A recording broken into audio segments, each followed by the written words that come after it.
Okey, ni ada sebiji dabar lagi. Nampak banyak dabar untuk 2-3 bulan ni. Yang ni ada 1, 2, lepas tu yang tu 3. 3 biji ni dah siap.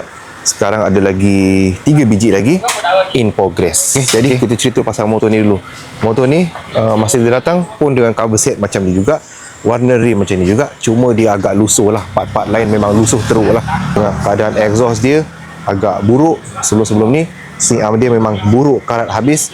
Jadi dia datang sini untuk nak buat restore ikut bajet. Tapi motor ni dalam anggaran dalam 4K lebih sikit, sebab ada beberapa penambahan lah untuk motor ni. Jom kita tengok, kita review sikit untuk motor ni. Untuk motor ni, swing arm kita buat warna silver.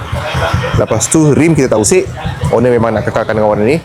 Lepas tu untuk inner dia nak warna hitam kilat. Lepas tu lain-lain skru semua A to Z semua kita celup, kita buat baru. Okey, macam caliper pun sama juga. Okey, boleh tengok caliper, dia punya skru-skru semua memang kita buat balik lah. Casing kita buat warna silver untuk owner ni. Untuk motor ni juga asalnya dia memang dah pakai blok PDK gold.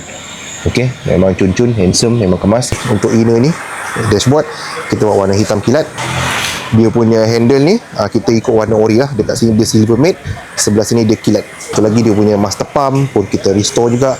Dia punya lever clutch, lever brake dan juga skru-skru.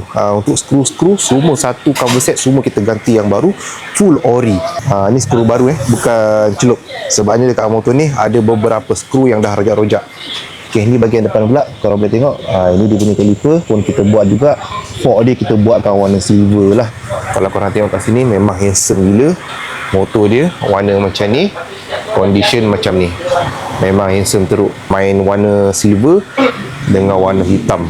Lupa nak beritahu dekat korang, untuk body motor ni pun, body motor ni kita buat powder sebab ada owner dia nak powder, ada owner dia nak ikut warna asal, ada juga owner dia nak buat warna yang special sikit. Untuk body pun kita boleh buat, tak ada masalah. Okey, pada korang mana yang nak buat restore double R ikut bajet selesa korang, boleh roger. Apa roger geng?